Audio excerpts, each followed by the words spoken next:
Yes, yes. Welcome back. I'm Alfred Lambrant Weber, and today we have an extraordinary program coming to us from an undisclosed location for security reasons.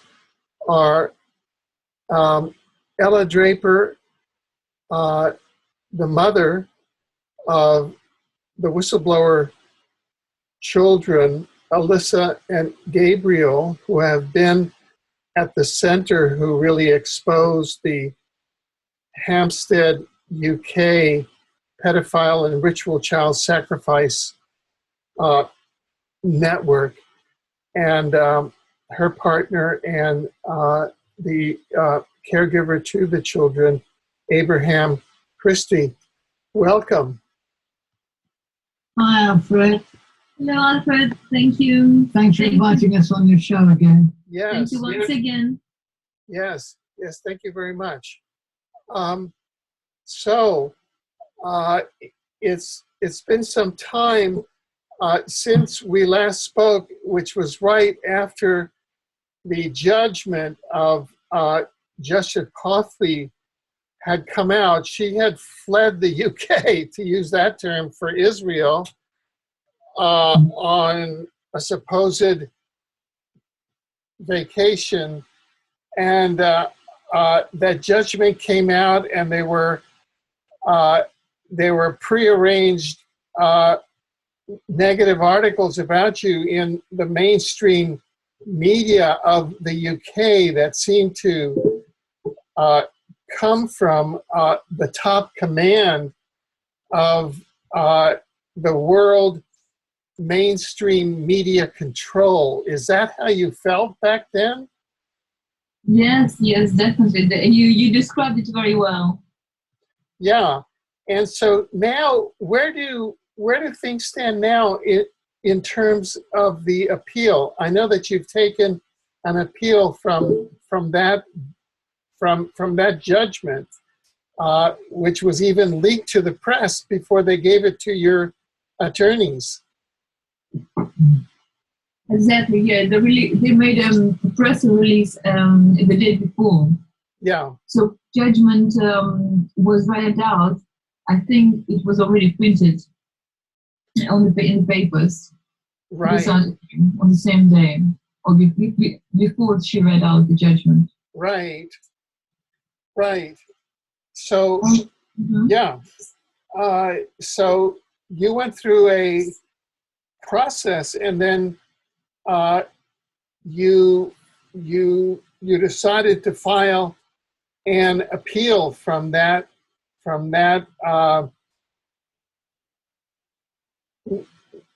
judgment, correct? Yes.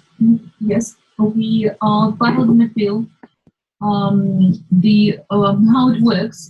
First, it was hearing on paper, what they called, where the judge receives certain arguments from both sides, and then make decision on his or her own.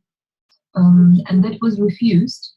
This leave to appeal was refused. This is, in fact, an application for permission to appeal, right? It's not. Yes. Yeah. And so that was refused, and now we ask for the oral hearing to allow the appeal.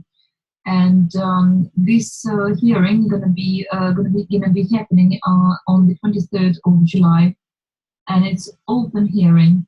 So whoever listens to us and hears about that, we invite people to attend this hearing. I think it's 9:30 in the Royal Court of Justice.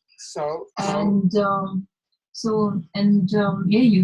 read the Skype argument, which is a direct answer to Patrick's judgment.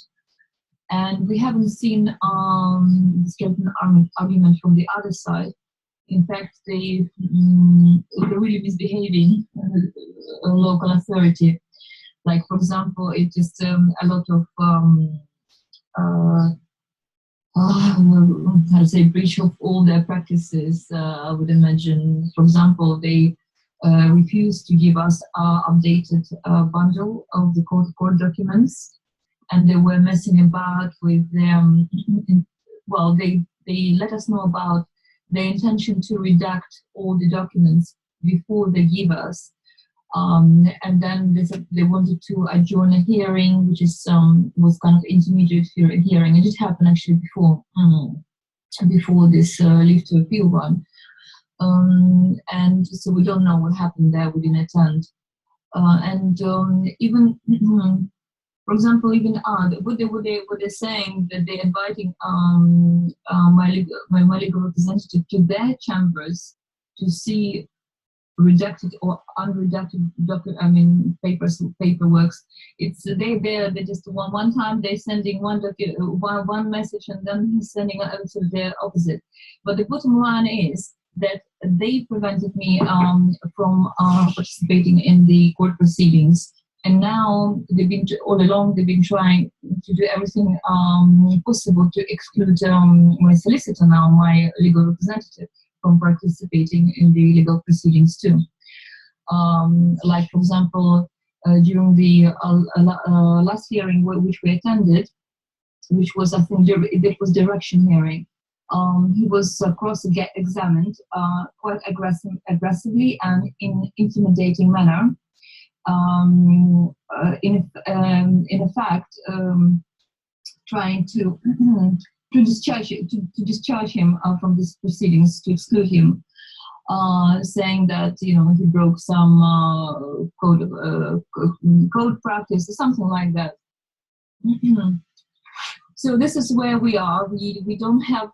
We ask for the recordings and transcripts of the fact findings, which been refused to us. On the public expense, which when someone is in dispute with the government, you're supposed to have all your expenses all legal expenses supposed to be covered, and they've been messing with the legal aid, with public funding, and now with the issues, this recordings and transcripts as well. But legally we're doing everything we can, but every door we're knocking on is being blocked so far. Like, for example, the main issue of the appeal is that the investigation hasn't been carried out, and the crucial evidence was concealed. And partly she knows about it. She did acknowledge in her judgment as a curious fact, and nevertheless, she assumed the duty of the criminal court judge, and cleared the abuses of all their wrongdoings. Saying that the investigation was full and thorough, which wasn't true at all, and so the issue is police investigation, which never been effective, right? So we also we complained to independent body from the police, which is called IPCC. It's they're supposed to Independent Police Complaint Commission, Abraham's helping me.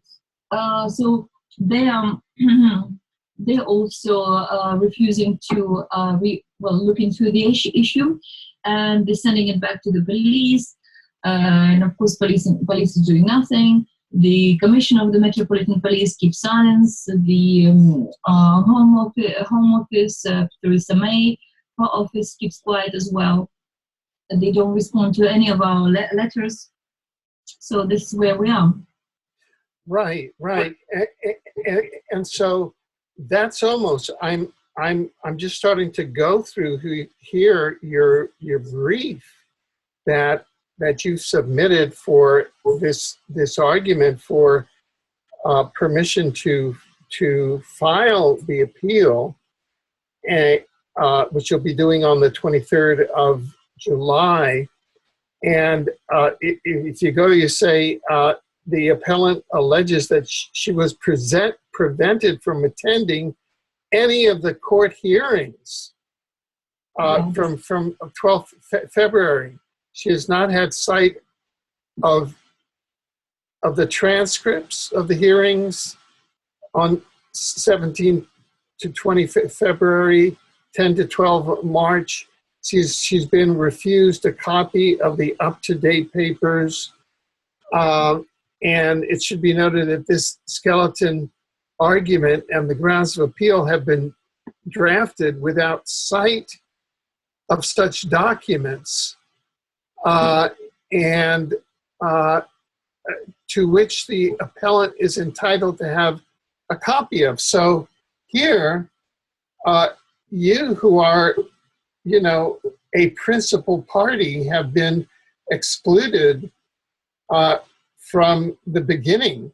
Could you tell us how that came about? We are purpose protected from the participation in the This is your question. Sorry? Your question? Will you repeat the question again? Yes. To make sure Yes.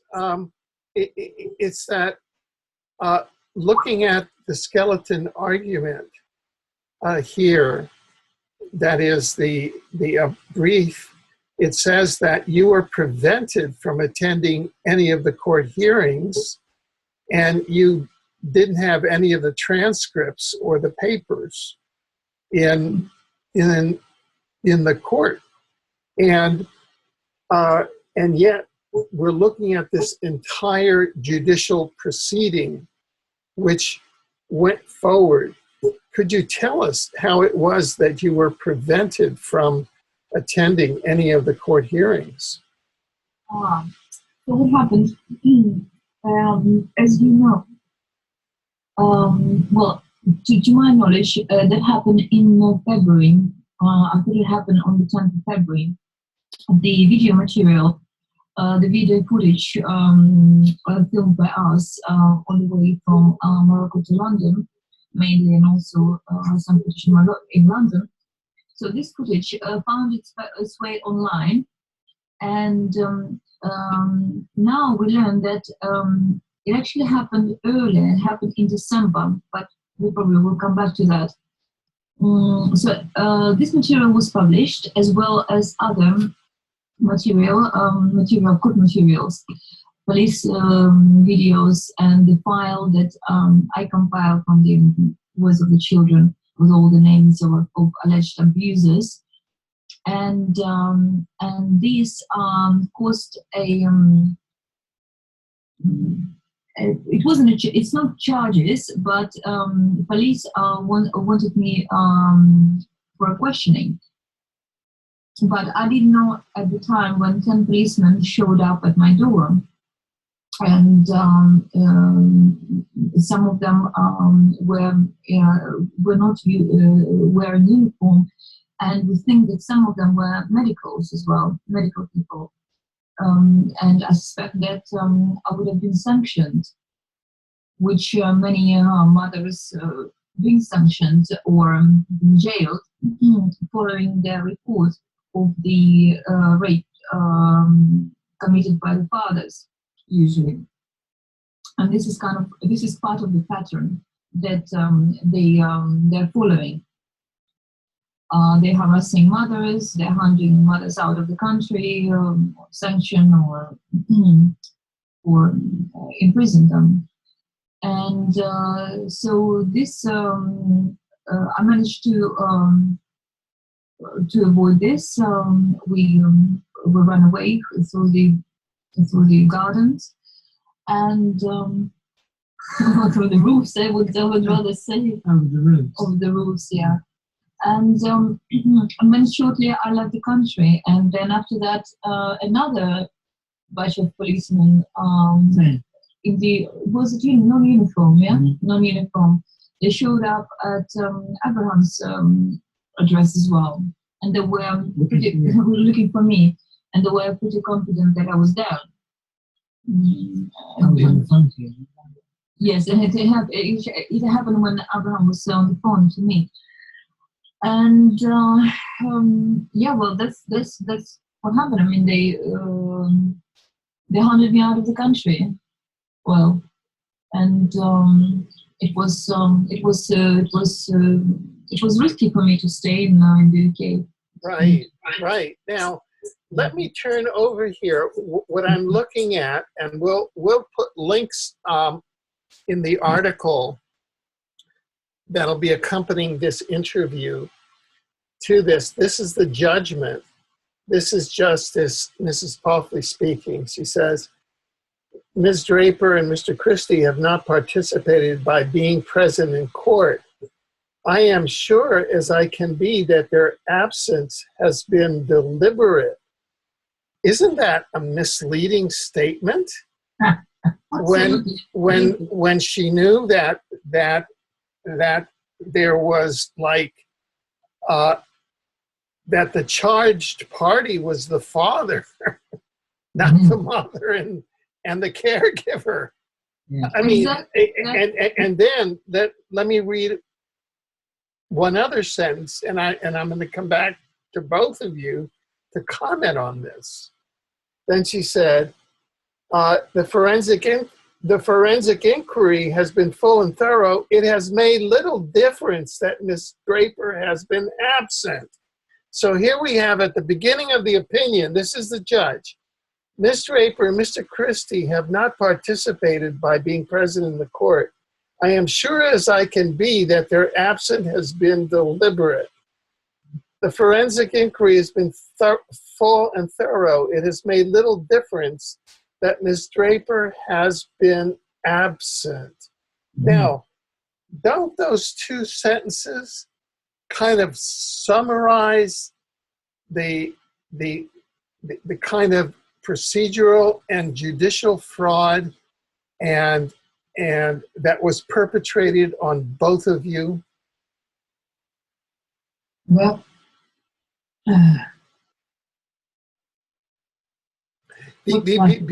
because what you're saying here is that you were both attacked by agents of state terror who came to arrest you when you were the complaining parties.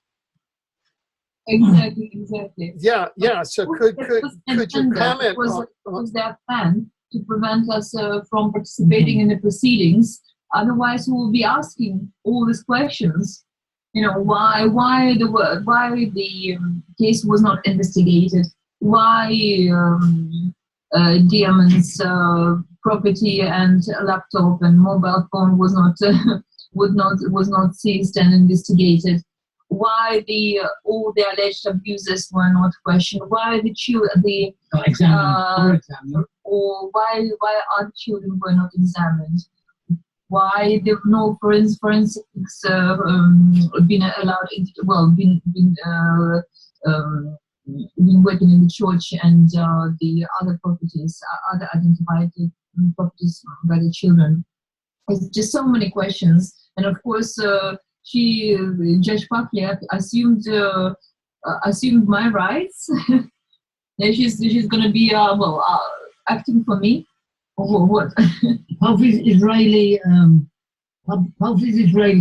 Alfred, as is her colleague Maya, who passed the case to her. Are you still there? Yes, my mouth gapes open that she is a dual citizen of Israel, but that is congruent and consistent with the research that I have found in this area, that these pedophile networks are used for paramilitary purposes by the synagogue of Satan, emanating out of Israel. There you go. However, it's not exclusive to any particular religious tradition, as we mentioned. I'm sorry?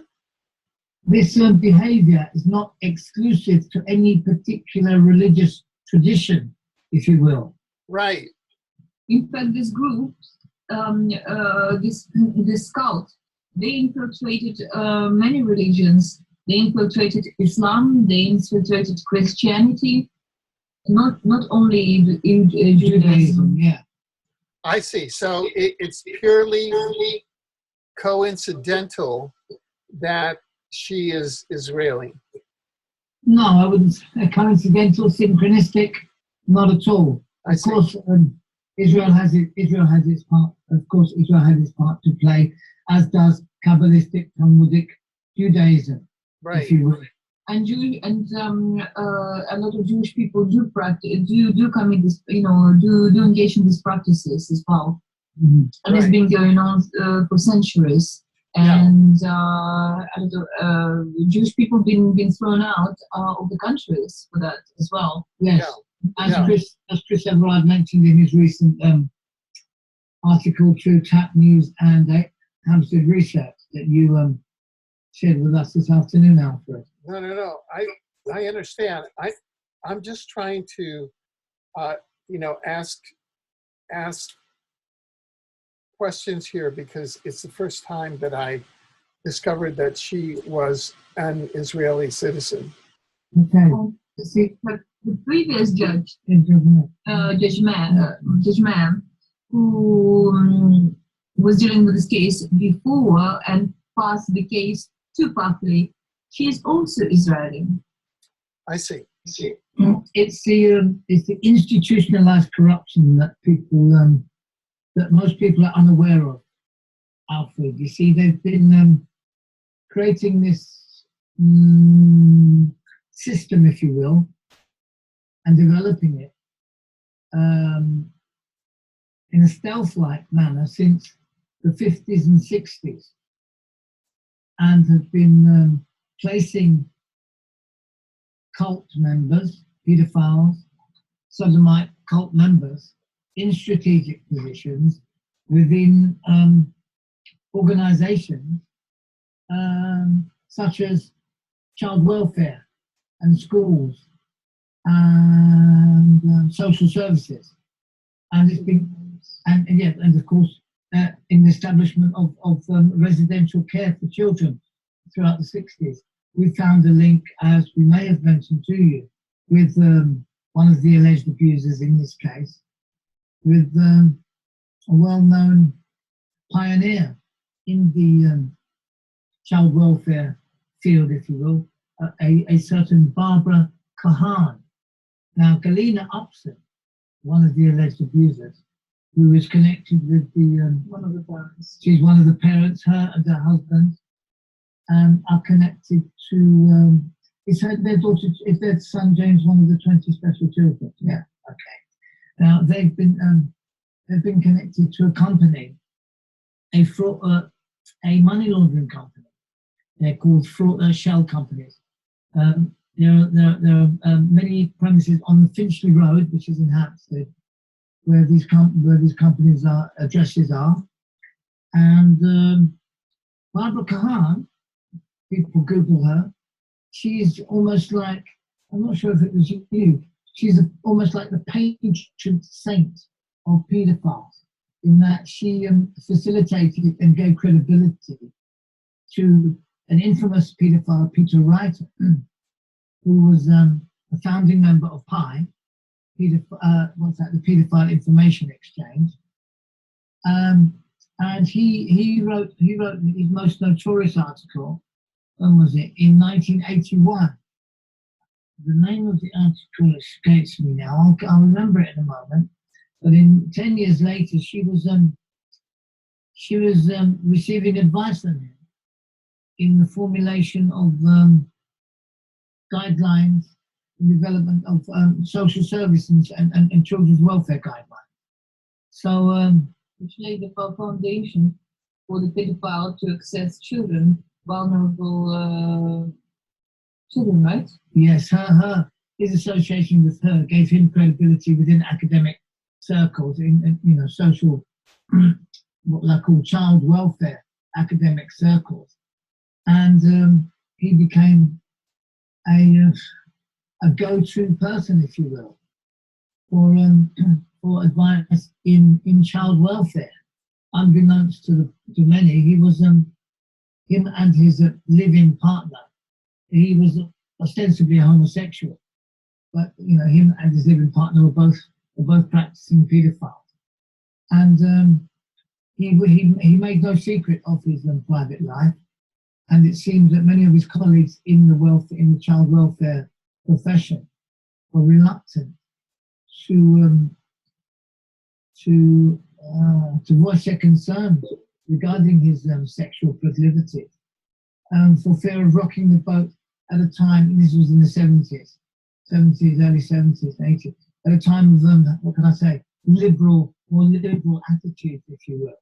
And so their silence became, was a form of betrayal to the many children, the thousands and thousands of children that were abused within children's homes by Peter Wrighton and his ilk, being able, due to their positions, being able to place other paedophiles in positions, in influential positions within childcare, within the childcare profession, if you will.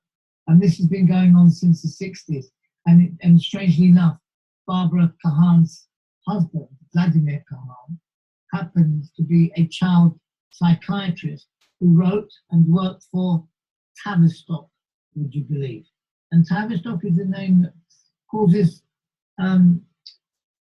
commentators to be barred on certain blogs, on certain blog sites. You'd be surprised, and forums. You may be surprised to learn.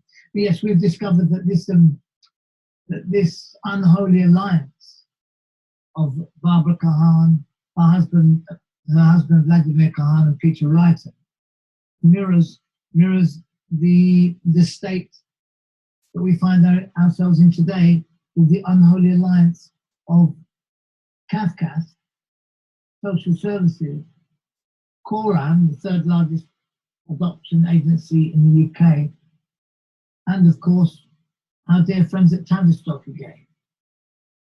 So this issue has been decades in the making, and this is why people are a bit of an odds as to work out what's going on, because they'd have to be aware of the fact that this child welfare profession was infiltrated by paedophiles at its inception. So it was conceived in iniquity, our social services, our present social services. And as a child snatching institution, industrial institution, I would say it's fit for purpose. It definitely is fit for purpose.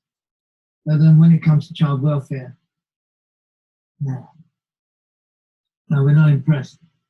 We're not amused. Alfred. You still with us, Alfred? Yes. I went back, and in my mind as you were speaking, I just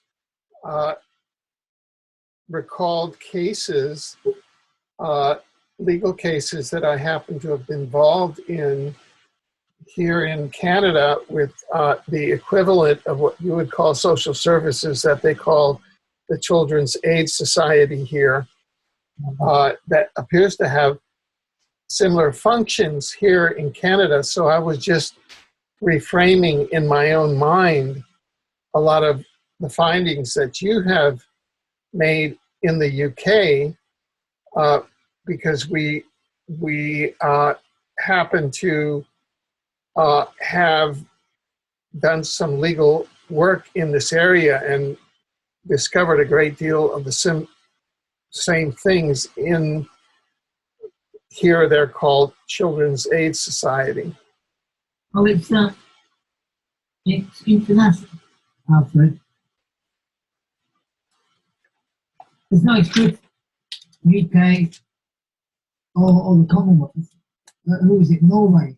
Norway have Yeah, for example, like in Northern European countries, the state, well, I'm not quite sure what it's called, social services, but the organization, with the same function, they have like the only and last word in taking children. There is no even like court.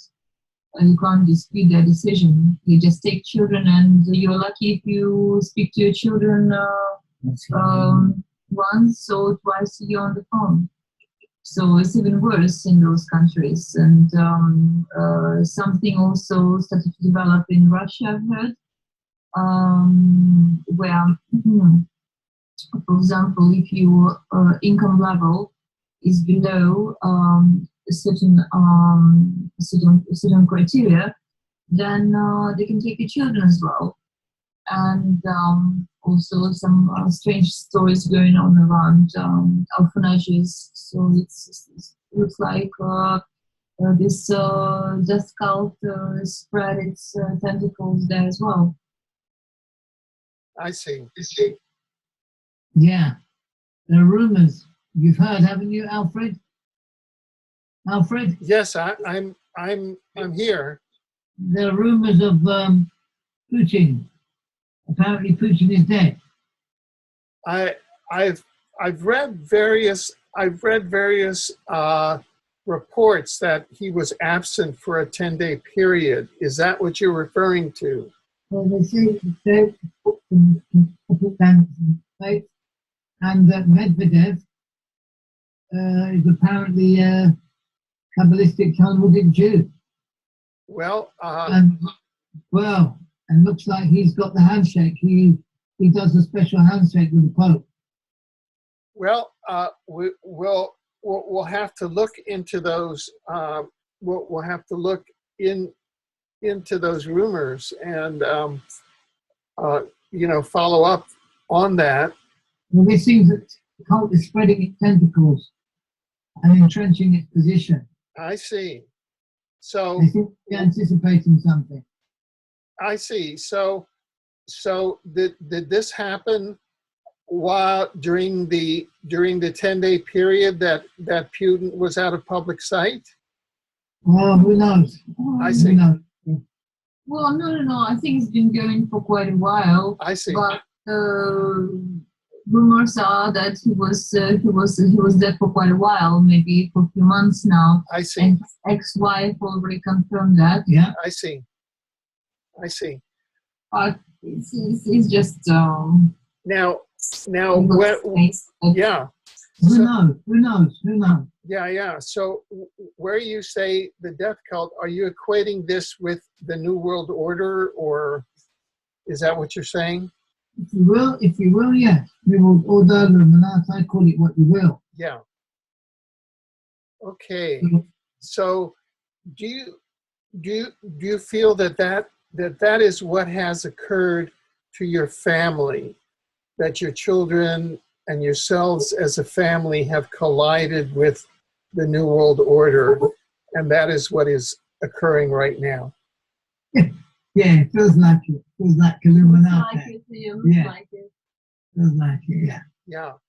But they... The prevalence, as we said, the prevalence of these intelligence operatives, counterintelligence operatives, as I said, MI5 witches, FBI bitches, and ex-policemen snitches, pimps, ponces and nonces, shills, trolls and moles. They're all over the Hampstead. They're all over the Hampstead case. And, we're not surprised to see them coming to feed at the trough. It's par for the course. This case it's not unique. We were on the phone today to Vicky Hay, and she was telling us about some other mothers, yeah, in a similar position. Right. Have you heard anything from or about your children, how they are, what state, their health, their emotional condition, etc.? No, nothing. Nothing. Okay. They're incommunicado, Alfred, because the children know far too much about the inner workings of the cult. Right. They know far too much. After 4 or 5, how long were they? Is it 4 or 5 years? They say since they were 4 years of age. Something like that. Yeah, this is what the cult activity is going on. But no, I haven't heard from them, and also our our requests been ignored, and there was sort of fake how to say, well, they hoodwinked you. yeah, when They hoodwinked Ella's parents into coming over, into flying they over trick from them Russia. into flying, and they say that they're going to see children, but that was apparently an exchange for them to agree, for them agreeing with Buckley's judgment, and this was transpired during their last their last interview with social services, who made it clear that they would like to go through the judgment point by point, and they would like to hear their opinion, and perhaps in effect agreeing with Buckley. All their moves, Alfred, their moves are typically crisis management reactions. Right. They never expected. They have a template for covering up these situations. When cult members are discovered sodomizing their children, and the mothers report the issue to the authorities, the mothers are invariably hounded out of the country, demonized, imprisoned, institutionalized. They are amputated. It doesn't only happen within what we call secular society, but it happens even within the Hasidic Jewish community. They have the same issue. Mothers that complain about the sodomy, the right of sodomy, are amputated, is the term they use. I think this young fellow, is his name Alex Renton. He's an ex-public school boy. He went to Ashdown, and he's written about the issue of the right of sodomy as an integral part of British culture. And this really needs to be addressed. This is why you have so many MPs sodomizing children and all of these cases coming out, because it's an integral part of their upbringing within public school. And they're just merely translating it and looking for fresh victims within the wider community. And this is what we feel is responsible for the creation of the child welfare services by paedophiles, by public school paedophiles, of whom Peter Wrighton was one. And it's too, it's almost surreal to discover a link between one of the alleged abusers, Galina Upson, who also happened to give the children a pornographic Ukrainian cartoon CD as a birthday present. But Galina Upson, her link with with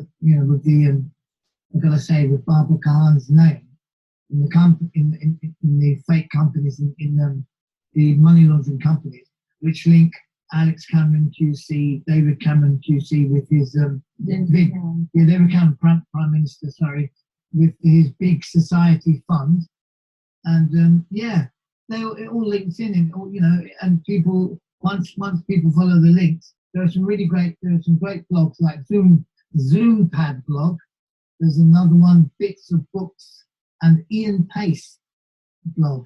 So there's some really great blogs out there that have got the information. Yeah. We'll be publishing our own website, Hampstead Coverup, within a week, HampsteadCoverup.com, within a week, and that will be another go-to place for information about this international sodomite death cult, and our resistance to it. So what you're saying is that you found a direct link between the Hampstead case, between the money laundering and the case that Alyssa and Gabriel have whistleblown on, and the Prime Minister of the country. Exactly. Yeah. Yeah. So that David Cameron is actually, if you take the racketeering and corrupt organizations law, Yeah. that he's involved in a racketeering corrupt organization that is involved in covering up your case. There's a fellow. Yeah, so David Cameron is the Prime Minister of the country, is liable for crimes committed in your case. Is that, I just want to get this straight. Is that crime committed by alleged abusers in this case? Galina Upson, she's implicated in the money laundering. Yeah. And her name is on a company with Barbara Kahan. Yeah.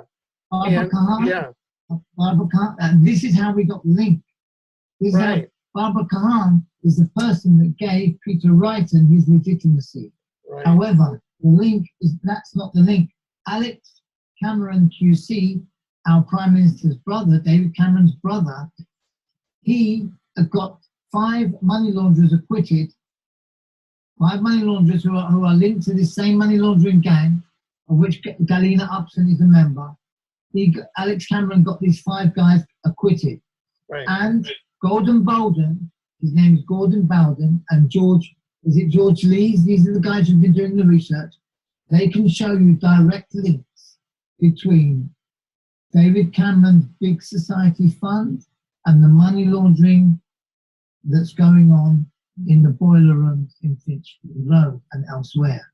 But this information has been out a while, so they've had an opportunity to clean up a lot of their operation. But we're discovering more and more about them, with each passing day, as are the what will I call the armchair sleuths, the thousands of armchair sleuths that Halfley has labeled. Yeah. As evil, foolish. Yeah, they're all taking it rather personally, and they're now all tunneling away and finding some great what can I say, which supports the Alicia and Gabrielle's testimonies. Like, for example, what's been found is that the number of child pornography websites are linked to Diamond's IP address, and on one of those websites there was advertising with my daughter's name, and it's spelled exactly this way and the same age. So the amount of evidence is overwhelming, and there's a growing public concern about the case, and people are becoming increasingly concerned about the children's welfare as we learn more and more about the workings of the cult. Right. Now, in your document, in your legal argument seeking leave to appeal, you say that you're seeking to set aside the judgment, reopen the police investigation into the allegations of satanic ritual child abuse made by Alyssa and Gabriel. Have an investigation opened up against the alleged failings of the initial investigation, i.e. why were things covered up, and then the allegations of Section 4 of the Harassment Act. I'm not sure exactly what that is.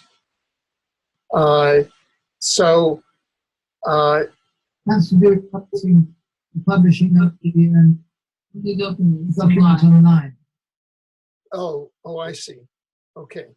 Now, and this will be on July 23rd, and those will be at the Royal Courts of justice in Hampstead or London or where? Principles of injustice, Alfred. Yeah. It helps people to understand the case when they accept the utter corruption of the judiciary, the social service, and the leading members of our police service.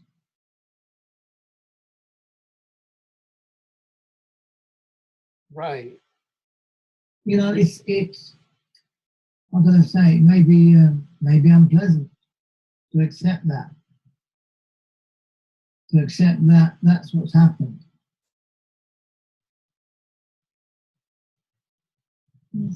Right, right. Well, I can corroborate that because in a parallel interview that we were doing with an individual who is a targeted individual and who is working with the European Coalition against covert harassment in Brussels, we were able to unearth directly, and this interview is published now, it's online, that directly the police chief of Brussels, we caught him in a corrupt act, whereas other officers in the police, in the police department did not go along with those corrupt acts. So it's clear that the police chief is part of the pedophile networks in Brussels. Mm-hmm. It's quite, yes, the feeling that the spread of this cult is quite big in Belgium. Yeah. Belgium is one of the headquarters, and just this past week, Laurent Louis, who is a former member of the Belgian Parliament, who read out on the floor of the Belgian Parliament the names of the pedophile networks that a dying fellow member of the Parliament said, could you read this out? You know, I'm dying. And so he did it. And these went all the way up to the royal family. Now, they sentenced him to 6 months in jail, suspended sentence, plus I think it was 20,000 euros fine, plus he cannot run again for office for 7 years, and they did it in a secret trial. And this is at the national level. And this is the member of parliament. This is how it works, Alfred. This is how it works. Yeah. So, but I just wanted to confirm to you that as a news agency, we were able to catch, by the evidence, the police chief of Brussels is corrupt in protecting these networks, so that it is not at all out of sorts for you to make those statements. Mm. Yeah. So it's what we're learning from others. We need so much of this, Alfred. Yeah. Now I'm just going. Hear you say this is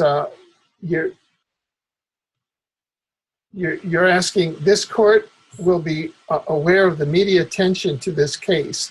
You request that the court considers this appeal in conjunction with the statutory inquiry into historic child abuse set up by the Home Secretary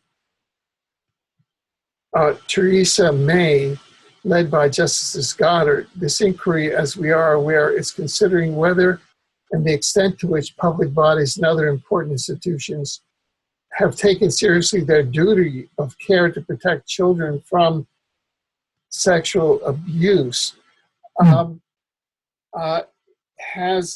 has your case, has the Hampstead case at all gotten over into the Parliament or the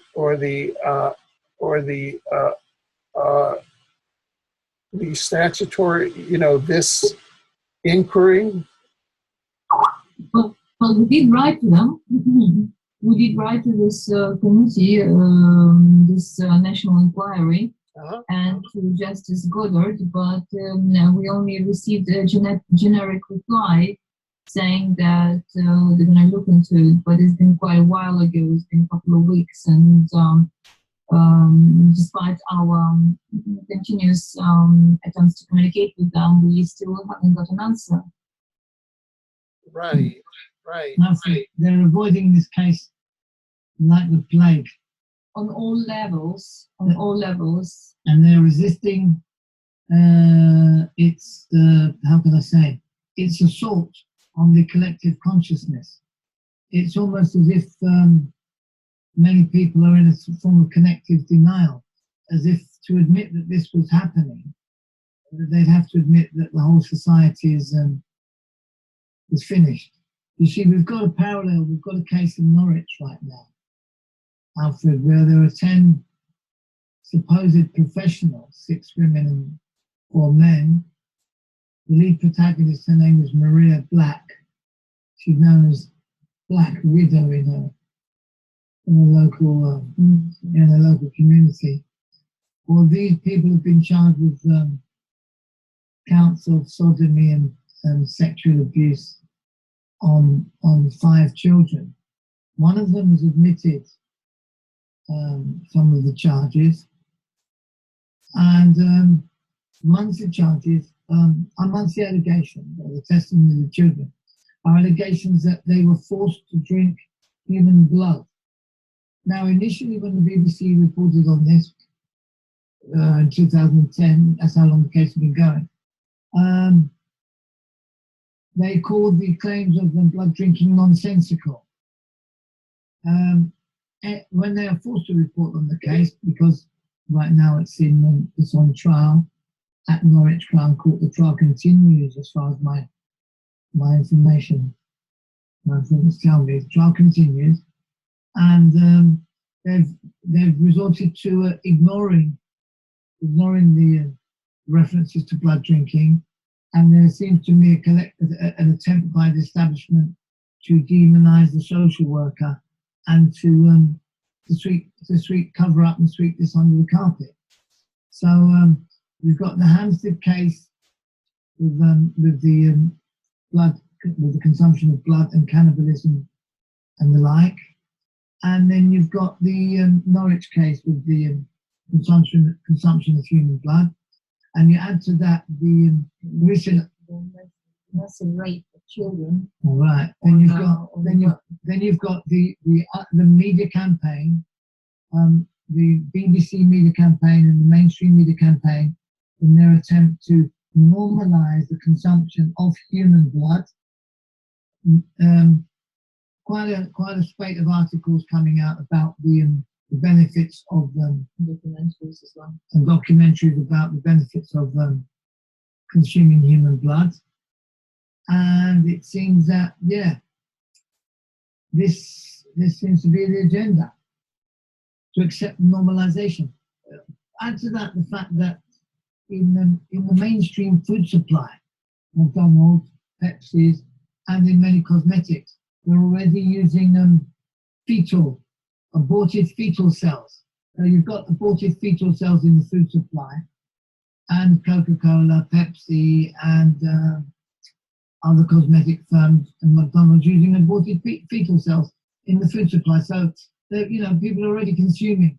They're already cannibalizing other humans. And so it seems to be ushering in this sodomite, death cult, vampire religion, as it were.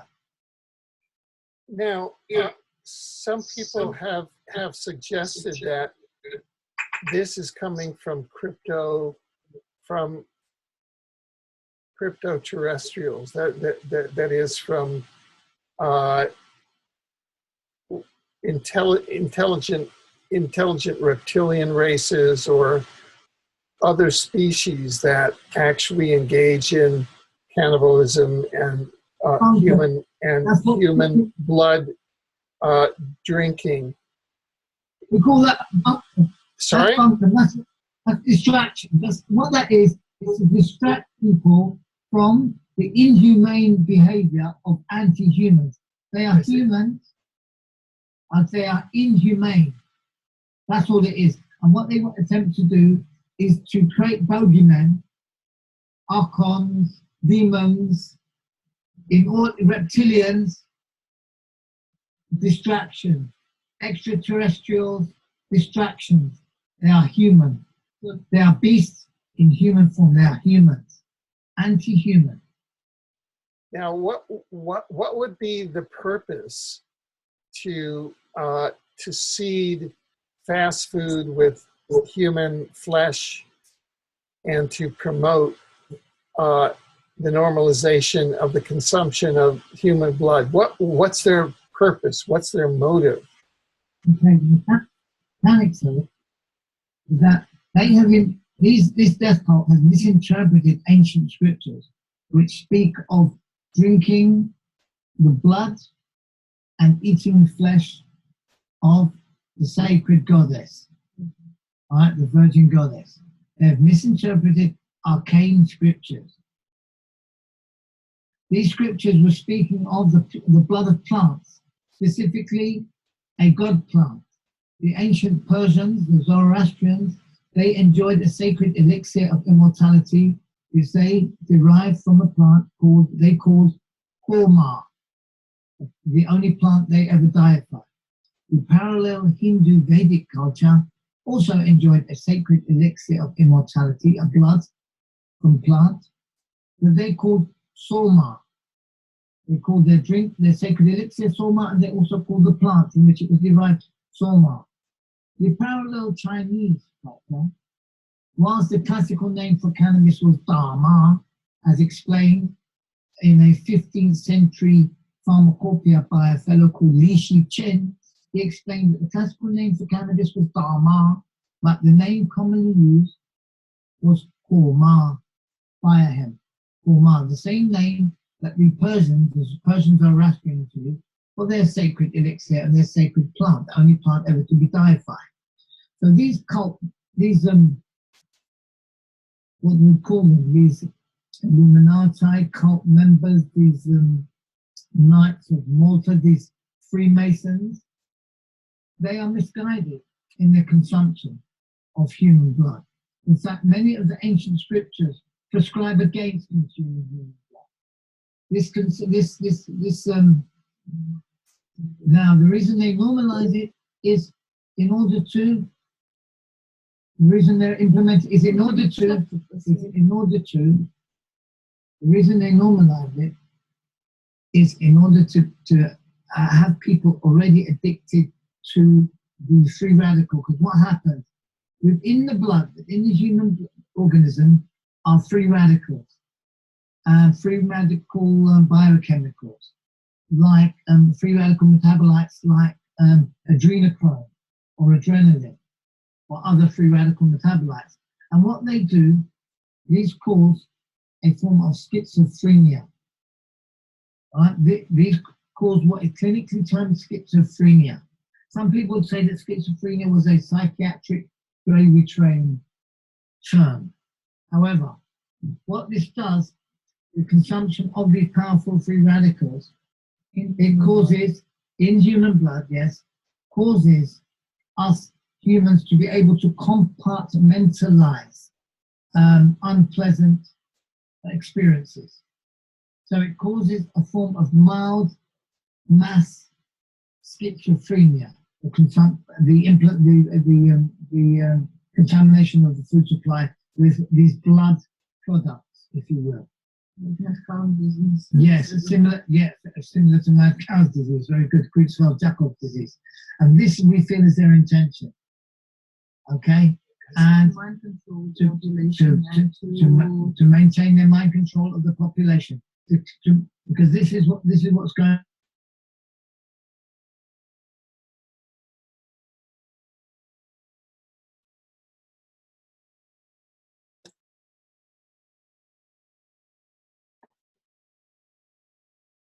Hello?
The person whom you're trying to reach is currently unavailable.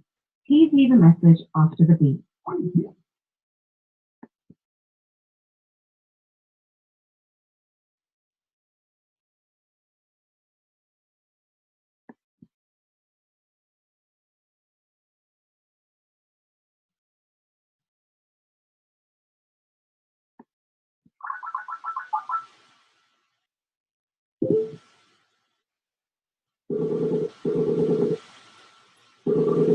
Hi, Alfred. Sorry, Hi. the computer gone out of charge. Oh, okay. Run out of charge.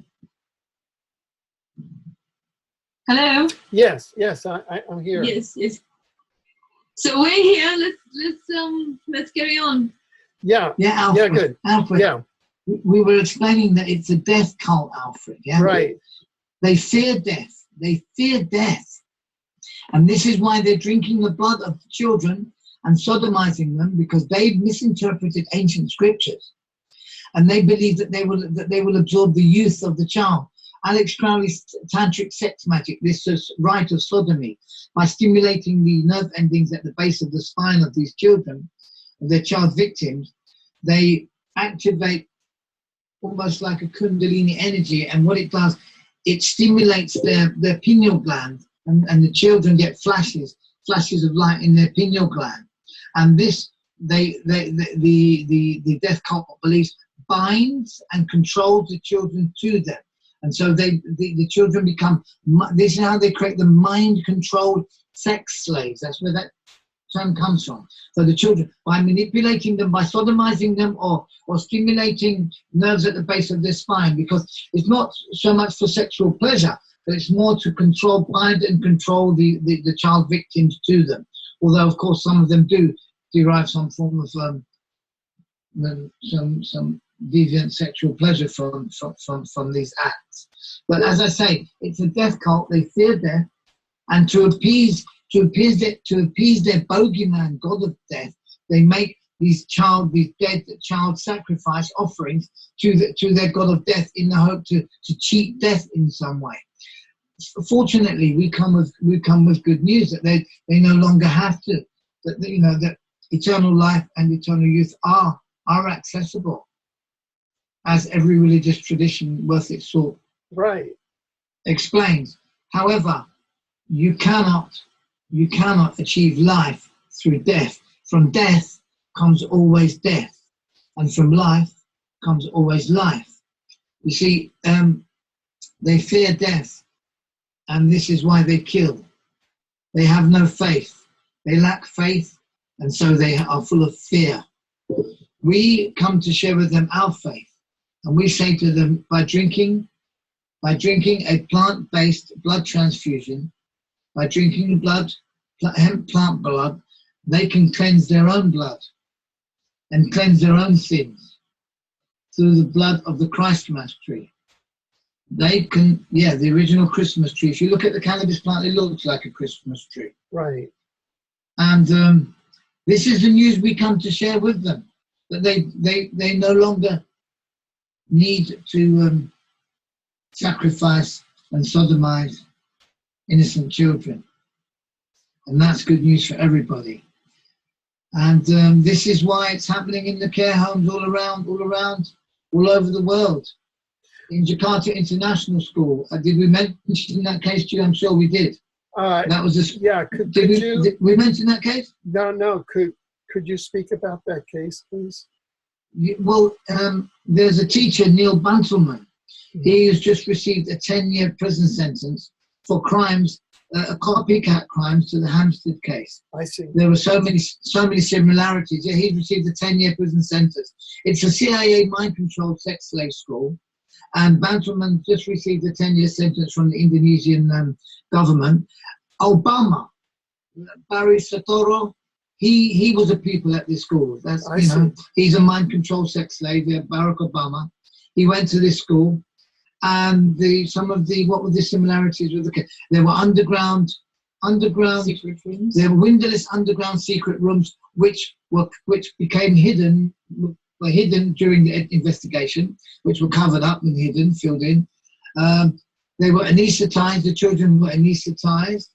Oh, there was medical evidence corroborating the children's allegations.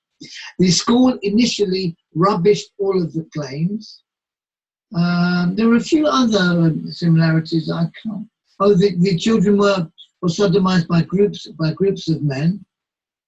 The other similarities escape me right now because it was a while ago when we did this research. But as I say, these cases it's going on all over the world, and particularly in children's homes and schools, right? Because they feel that they absorb the youth of the victims through these acts, and then when they sacrifice any of the victims to their god of death, they do that in an attempt to appease their god of death and to cheat death, because they have no faith. They have no faith. They only have fear, and their fear is the fear of death. So something came to my mind when you mentioned school, that in our case, school was actually invited to all the strategy meeting with police and social services from the beginning, even though school is alleged implicated in the rape and sodomy and murder of the infants, and still they were participating in all strategy meetings, deciding what's going to happen with the children. Right. And in fact, looking again at your legal argument, you say here on one of the paragraphs here, you said, with regard to the police investigation, the effective investigation was never carried out, vital evidence was not secured, and possibly allowed to have been concealed. They were concealed. Sorry, they were concealed. There was recordings of the officer Jean Clement, as well as the children's the video clips, and those evidence were concealed, and in the property storage in Chingford, and by DC Rogers, one of the investigators, and this material was never available to the rest of the constables and inspector, whoever was investigating this case. Right. And then you go on to say, this, the appellant strongly states, is in breach of the children's rights under Article 3 of the European Convention on Human Rights. Yeah. Exactly, exactly. Yeah. Now, if we come to July 23rd, and this is a very strong, powerful legal document that you have prepared, and by any rights, you should be given leave to appeal here. And, Well, no, so I'm saying, so I mean, far, and I have thought, the appeal of papers was sorry to interrupting. There was refused, and the judge Black, she said that the police investigation was dealt with Justice Puffley, and there is no other issues to kind of like no other issues of dispute. So in effect, she discharged and dismissed all other everything from our skeleton arguments. Well, okay. Then, have you thought of going to the European Court on Human Rights? Yes, we did. Of course, we did. The problem is that all this is just stalling time, and it's going to take a while. While children are right now in the hands of the abusers, exactly. And not just that, their dad, who's now we know that what children said is true. There's too much evidence. And he really grasped himself up on the national television and lied as well and misled the public by giving some false information to the interviewer. And he still has access to the children, increased access to the children. We know he gave them laptops, and that was allowed to communicate with children regularly over the whatever Skype or whatever.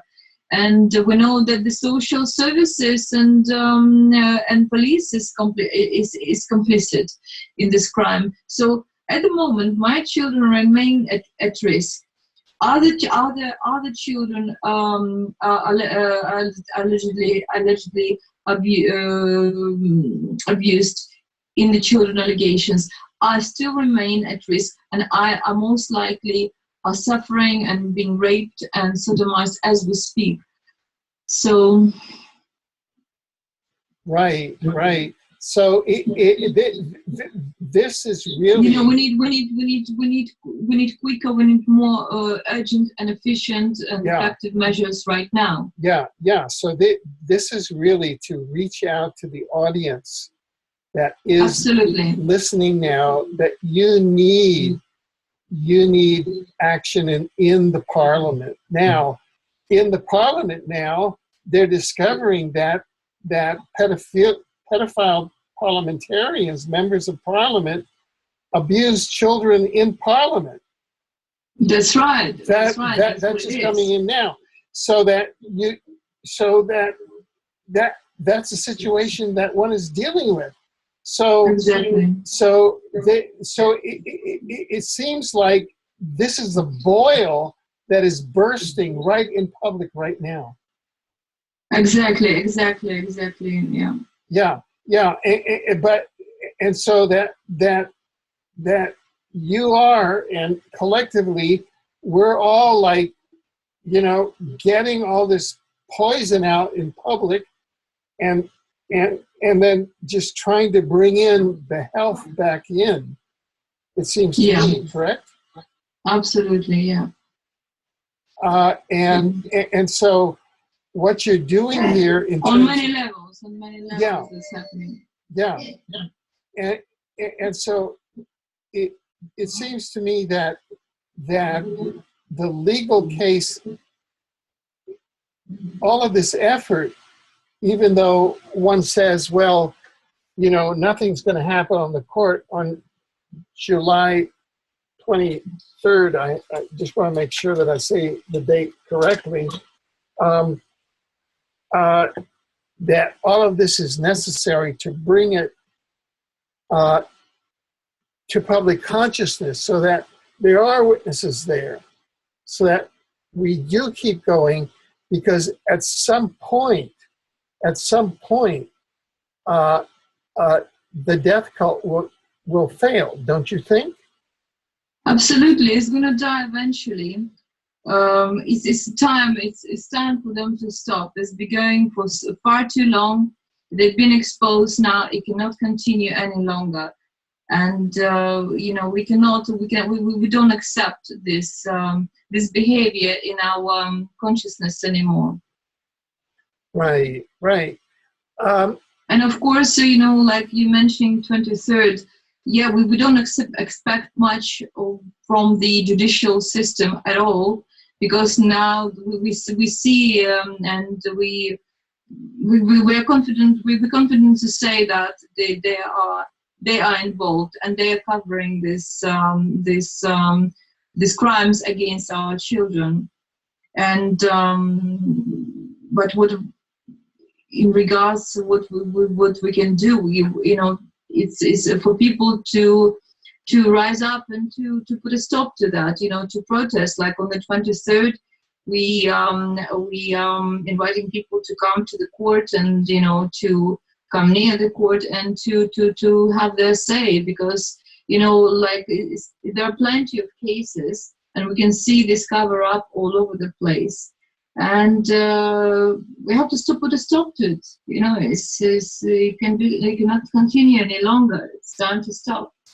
It's not a secret anymore, Alfred, you see. Right. They like to have their secret societies, their secret fraternities, their secret family courts, their secret meetings. But 2 children have exposed their secret death cult. Their sodomite death cult has been exposed, and the complicity of our judiciary, our politicians, parliamentarians, police, child welfare services, CAFCAS, the adoption agencies, Coram, CAFCAS, Tavistock, they've all been exposed. The genie is definitely out of the bottle, and they really don't know what to do about it, Alfred. We gave them an offer. We made a tentative offer way back in February, and their MI5 operative forsworn on our suggesting that this case could become a cause célèbre, and from thence a question of national security. And here we are now with this case becoming a question of international security. We have Russian internet media. What are they doing? They're transcribing, they're putting subtitles to many of the videos, and much of the... They're making their own films. They're making documentaries as well. They're making the Russian internet media are making documentaries as well as translating the existing material. We have videos coming out daily from different avenues. Who was it? A fellow video man who works for Hampstead Research has recently published 4 videos. Another young enterprising fellow, Toothless Get Ruthless on YouTube. We advise, you know, your listeners to check out this fellow's work. Toothless Get Ruthless on YouTube does some amazing videos, and he has the Tavistock mind controllers. He has them surrounded single-handedly, this fellow. And who else have we got? We've got a fellow, Guidance 222, another fellow on YouTube who's, you know, publishing information regularly. We've got a fellow called Driftfluid who writes on the legal subjects. He writes on the legal aspects of the case on Hampstead Research. Who else? We've got Angifalm, Tap, Henry Curtis over at Tap Newswire. We've got a lot of people supporting the case and you know, really assisting, because they know what's going on. Yeah. And then of course you've got the shills and the trolls and the moles and the rest. Go on, sorry, Alfred. Sorry. Yeah, Alfred. yeah. No. Well, I would just. Inside out nuisance. I was just going to mention that also there's a citizens grand jury process that is in the process of formation now. Do you have any comment or thoughts about that? We love this initiative. Magna Carta, any initiative that gives power to the people and takes it out of the hands of this ruling minority and returns the power to the people. Any initiative that returns the power to the people, we're in support of. Right. And making people. But I mean, there's a citizens grand jury for the Hampstead case that's starting right now. Apparently, Araya and Kevin, and another friend of ours, Kevin, have been organising one, but I wasn't sure if there was another one. There were so many different initiatives going on, and it's wonderful to see people, taking it upon themselves to make a stand and to make their voices heard. Yeah. Well, I was thinking at one point of going through your legal document. It's quite lengthy. It's quite detailed. It's 17 pages long. No, that's we're going to publish it, and Alfred, so sorry, Dan. That's the abridged version. Yeah. Ella's abridged version. The original is how long is the original? Yeah, it's so much longer. I think it's 40. Yeah, something. Yeah. Possibly 44. But the abridged version is fine for News Inside Out, I think. Yeah, sure. And so we will put that online, because people just have to go through this and they can see from a technical standpoint what a miscarriage of justice, what a kangaroo court, what a template, as you stated, this whole process is. It's part of, as you stated, an industrial scale process, and they're just dealing with a particular category. But this is not going to end the way that they think it's going to end. So without giving away any of your plans, what are your plans for the future? We let higher forces make the plans. Plans are all the plans of mice and men, as it were. Yeah. We allow higher forces to make the plans, and we just we make sure that we're willing and able servants. Yeah. Right. Actually, today's the 28th of June, so we have about 3 weeks away for this next step, and more like 4 weeks. 23rd of June. But 28th. Yeah. Okay. And so, are there any areas that we have not yet covered in this interview that you would like to cover? There is one thing. There's one thing that keeps coming to my mind. Yeah. Is that the children were happy. When we returned from Morocco, the children were happy. They were happy to have been relieved of the burden. They were happy to have gone through the disclosing, because it was a very difficult time for them as well as for us, because a part of them wanted to resist disclosing. Or their fear. Yeah. Their fear was on the way as well. They were really scared of them, of the cult. But once they had disclosed, and we got some policemen, we went to see my brother-in-law, who's a policeman, and the first 2 policemen came to the house.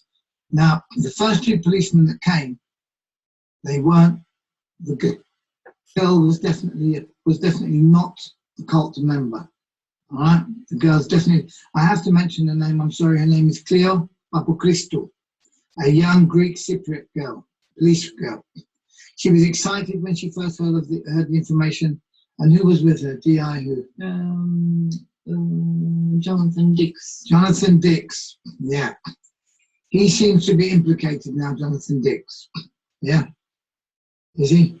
Well, I think maybe he's been silent. He seemed fine to me. He really seemed fine initially, but we've heard nothing from them since. And Elga says that Cleo hung her head. But the point we're making is this: the children were happy to be free. They felt that they were free to be free of the cult. But after 2 or 3 days, I mean, they were really happy, and they didn't want to be in the cult. They didn't want to be in the cult. As well as other children do not want to be in the cult. And the reason they didn't tell was only out of fear of being killed. They were threatened with death if they ever revealed. And we got them to face their fear and to reveal and to speak the truth. And they did not want to remain in the cult. And this is the point that drives me personally on. That, you know, it's not that I feel as if I betrayed the children, but I definitely feel as if the children have been betrayed by humanity collectively. They've been betrayed by their abusers. Yeah. That we should have spotted it. We should have spotted it, and we should have known how best to deal with it. I'm not sure if it's Ian Fleming. Is it Ian Fleming? One of the MPs advises mothers not to report their suspicions to the authorities. And I think it's one of the whistleblowers, Ian Joseph. I think is it Ian saying Joseph? Okay. That for the he advises for the mothers not to report the crime, otherwise they might lose their children. So they invariably do. And that's what we're experiencing. And this is not a unique case, Alfred. There are many other mothers who have experienced this and are going through similar challenges. As I said, we spoke to Vicky. Who already lost their children. Yeah, and there's to the rapist fathers. Yeah, and there's one mother who's written a book. Mummy, she's written 2 books, in fact. Mummy, Where Are You? And Mummy Is Still Here. And there you can find them on Amazon. What's the pen name? She has to write under. Jean d'Olivier. Jean d'Olivier is her pen name. She has to write under a pen name because she's got a global gagging order, as does Robert Greene. And this is another one of their tactics, is to impose global gagging orders to prevent people from talking about their mutant child sacrifice death cult. Well, the word is out now, Alfred, thanks to people like you and other popular internet, because you are the media now. You are the new media, Alfred. Most media is dead now. Yeah, right. You are the new media. Thank you ever so much, Alfred, for the opportunity to share on your show. Oh, sure, but I'm not going to let you go yet because I have a couple of details. Absolutely, yeah, sure. Now, what can the court do? What is it that you're asking the court to do? Well, I would imagine they're in a difficult position. You explain that you still have the residence order. Well, no, the residence order was revoked by mayor without explanations. Yeah. Okay. No hearing. Yeah, and Dr. Hodes, what would we like the court to do? Return the children to their mother, right. Simply, right, away from the sodomite death cult father, quite simply. Right. However, they're implicated in what is it? Child porn movies, snuff movies. What is it? Child trafficking, child prostitution, money laundering. Organ harvesting and organ trafficking, And that's, So it's a big operation there. so, and and it's connecting to a lot of people. You know, it's connected to a lot of people. I mean, if they're eulogizing or celebrating Barbara Kahan, then you know they live in clues. It's almost as if they want. It's almost as if they want to be. They want to be caught. They want to be exposed, or as if they're doing it in plain sight. Right. Because the Barbara Kahan link to the money laundering, you know, and the fact that she's a pioneer in child welfare, and she as we have it now, and Peter Wrighton, who is connected to, you know, there are connections all the way to number 10 Downing Street, and he was her protege, as it were. There are just it's just all links up, and right. This is a story that they don't really want out there. Right. So it looks like it's going to get out there then. Well, it looks like it's already seeping out into the new media. Yes. Yeah. Well, we certainly want to thank you, and we know that you have been through and you are going through what must be the nightmare that every parent, you know, would think, and you're turning it into, you know, you're going it and making it a sacred journey as much as possible, and it's just extraordinary. So I know that many of us are following you and are supporting you, and we want to thank you for having taken time out to come today, and we hope that you will come and join us again in the future as events develop. Thank you, Alfred. Thank you, Alfred, so much. And all the other supporters. Thank you all, to everyone who's supporting the children. Thank you all. And thank you, Alice and Gabriel, as well. They are the ones who set the example to us, Alfred. To all of us, and to... by being brave enough. And to the other victims, and... being brave enough to talk. Can you imagine what it must be like, Alfred? And now they find themselves once again in the clutches of the cult. Can you imagine the punishment they must... Can you imagine... I don't really want to talk about it, but can you imagine the punishment they must have received when they were once again in the clutches of the cult for having revealed the inner workings of the cult?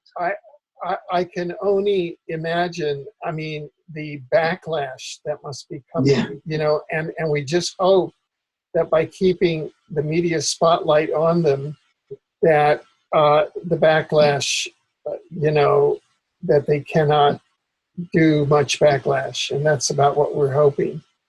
Alfred, the case has a life of its own.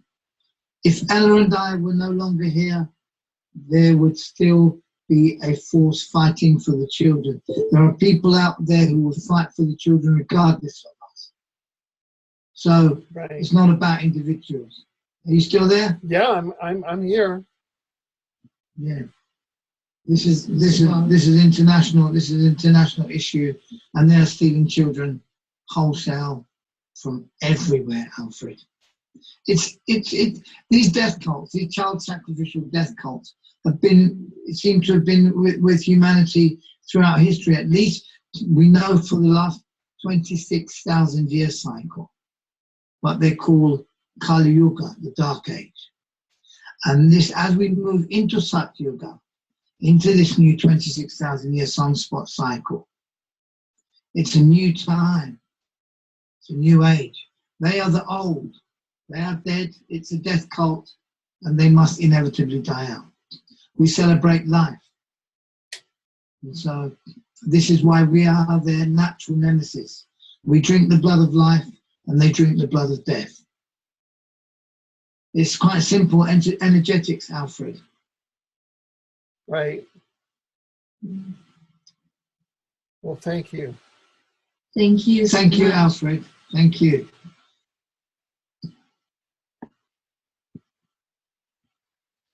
You still there?